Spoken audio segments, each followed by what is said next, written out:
All right, today we're going to demystify Prometheus. You've probably heard the name, right? It's the open source tool that's pretty much become the gold standard for monitoring modern infrastructure. And for a really good reason. If you're running apps in containers, there's a very high chance you're either using it or you probably should be.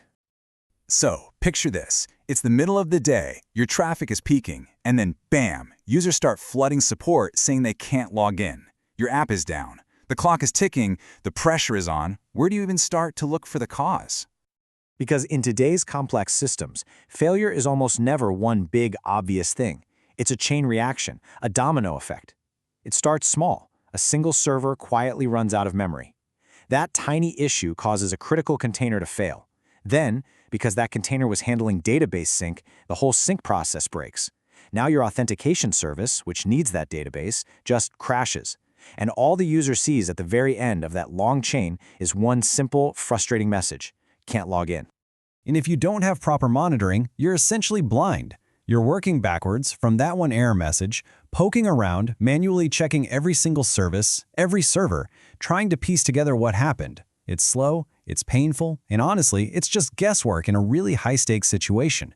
There has to be a better way, right? Well, there is, and that better way is Prometheus. The best way to think about it is like a watchtower, constantly scanning your entire infrastructure. It's designed to help you see the smoke before there's ever a fire. So what is it really? At its core, Prometheus is an open-source monitoring and alerting toolkit. It was actually born at SoundCloud way back in 2012.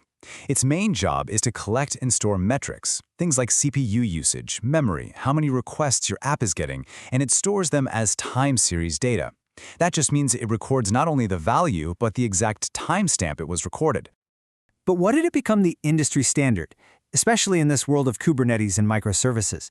Because it was built for it. It was designed from the ground up to handle these super dynamic environments where containers are spinning up and shutting down all the time. It gives you incredible insight. And most importantly, it lets you set up alerts to catch those small problems before they cause that big cascading failure we just talked about. Okay, so how does it actually do all of this? To get that, we've got to pop the hood and look at how it's built.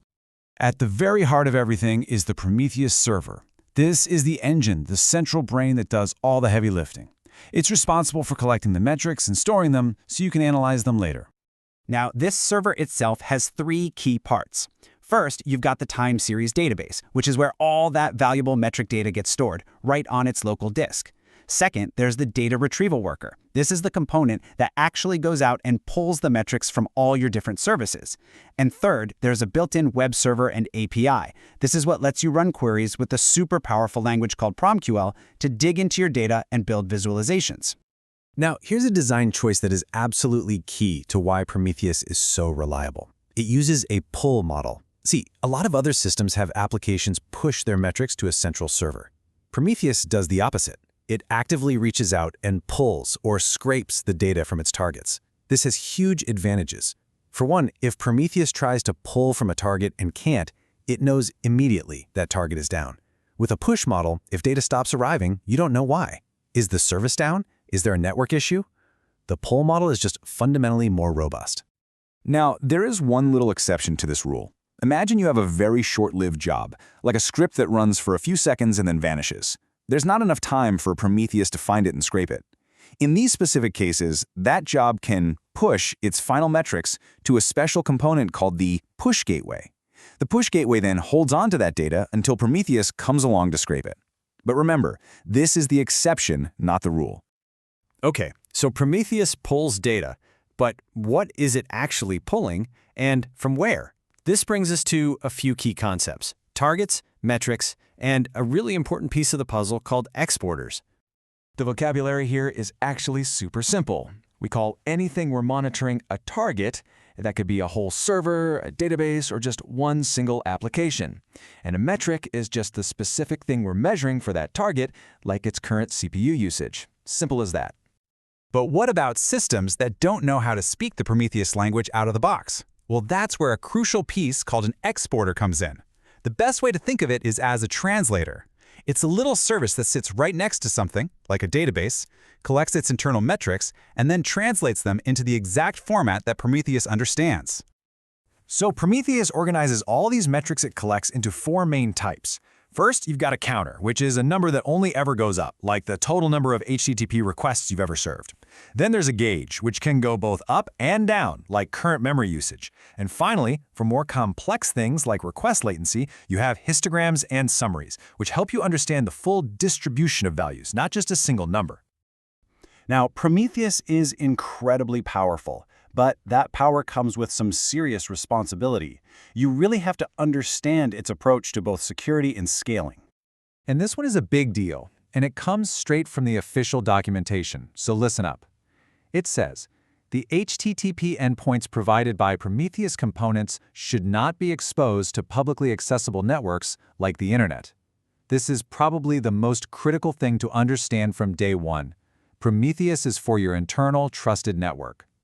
This all comes down to a core design philosophy. Prometheus operates on a security model based on trust. It assumes the network it's on is secure and that the users who can access it are authorized. It doesn't have a lot of built-in security features because its number one job is to be available and reliable during an outage, not to act as a security gatekeeper.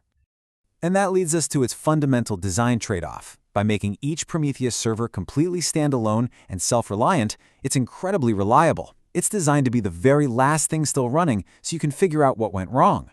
But the flip side of that coin is that this design makes it harder to scale and combine data from hundreds of different Prometheus servers into one giant unified view. So, when you put this all together, what's the big takeaway? The fundamental shift that Prometheus gives you is this. It lets you move away from being reactive, waiting for that can't login error and scrambling, to being proactive. It's all about seeing that a server's memory is slowly creeping up and fixing it before it ever becomes a problem. And that's really the question I want to leave you with. Take a hard look at your own systems. Is your monitoring setup just a passive observer, basically telling you when things are already on fire, or is it an active watchtower giving you the foresight to prevent a disaster before it ever has a chance to strike?